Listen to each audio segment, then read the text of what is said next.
आपण मन तो पनीर अनेक प्रकार रेसिपी बने खाइथिबे किंतु पनीर ए रेसिपी केबे बने खाइछन्ते कि जदि बने नाहंते ताहले निश्चय थरे ट्राई करंतु देखिबे एते टेस्टी लागिबो जे पनीर बाकी सब रेसिपी भूली जिवे एवं याकू बारंबार बने खाइबाकू पसंद करिवे।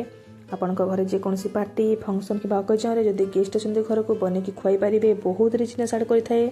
ढाबा किंबा रेस्टोरेंट ठारो मध्ये टेस्टी रहिथाए।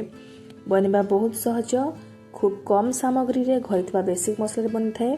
केवल बनैबा प्रोसेस टी एनी रहिथाए सांग माने वीडियो को स्किप न करिकि फास्ट टू लास्ट जे वाच करंतु जहाँ फल कि आपनक रेसिपी टी परफेक्ट बनिबो।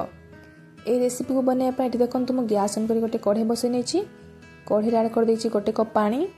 पानी भला भाबरे गरम हे गेला परे एथिरे ऐड कर दबा 2-3 टी प्याज मीडियम साइज प्याज एठी काटि ऐड कर दैछि। तापरे गोटे कप काजू आपनक तरकारी ग्रेवी जो हिसाब रे बनिबा को चाहथिबे से हिसाब रे काजू ऐड करिवे।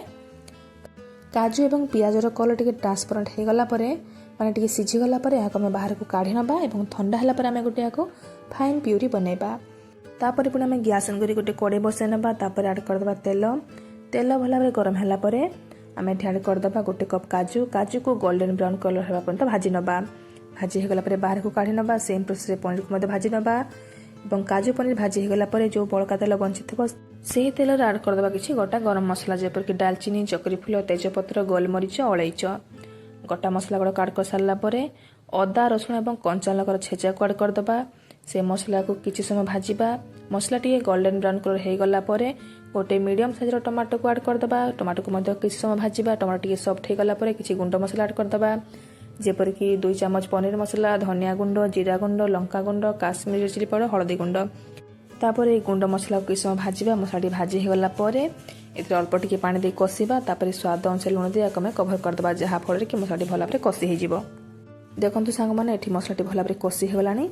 एथिरे एबे ऐड कर दबा व्हाइट प्यूरी। आमे जो आगर बने रखिथिले पियाज एवं काजूर प्यूरी ताको ऐड कर दबा। याको भला भाबरे गोळे नबा। मसला को टिके भला भाबरे कसिबा। मसला को जते भला भाबरे कसिबे तरकारी स्वाद सेते बढ़िया भाबरे आसीथाए। मसला को भला भाबरे कसी सारला परे आपण माने तरकारी ग्रेवी जो हिसाब रखिबो चाहतुबे से हिसाब पानी ऐड करि परिबे।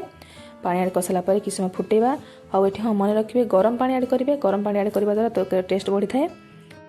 गरम पानी ऐड कर सारला परे मसला को कवर करी कुक करबा जहा फरे मसला आउटी भला भाबरे कसी हे जिवो आ ऑयल गुडा को बाहर को रिलीज हे जिवो।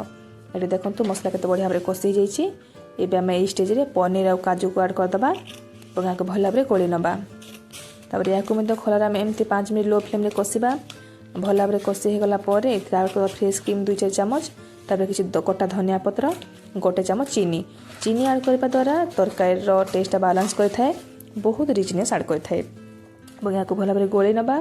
देखंतु सांग माने तरकारी केते यम्मी डिलीशियस देखा जाउची। एबे हम गैस रो फ्लेम को ऑफ कर नबा। फाइनली हमर पनीर रेसिपी रेडी हो जाईची। आपण माने याको भात परोटा रोटी जे कोन सर्व करि परिबे बहुत टेस्टी लागि थाए।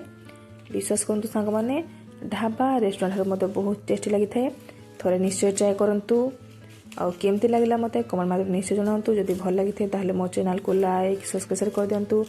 पाखरे थिबा बेल आइकन को दबाई दियंतु जहा फल कि मोर नुवा नुवा रेसिपी गुडा नोटिफिकेशन आपण मानक पाखरे सर्वप्रथम पहुंची परिबो। रहिली सांग माने देखा हबा आ गुटे नुवा रेसिपी सहित नुवा वीडियो रे। जय जगन्नाथ।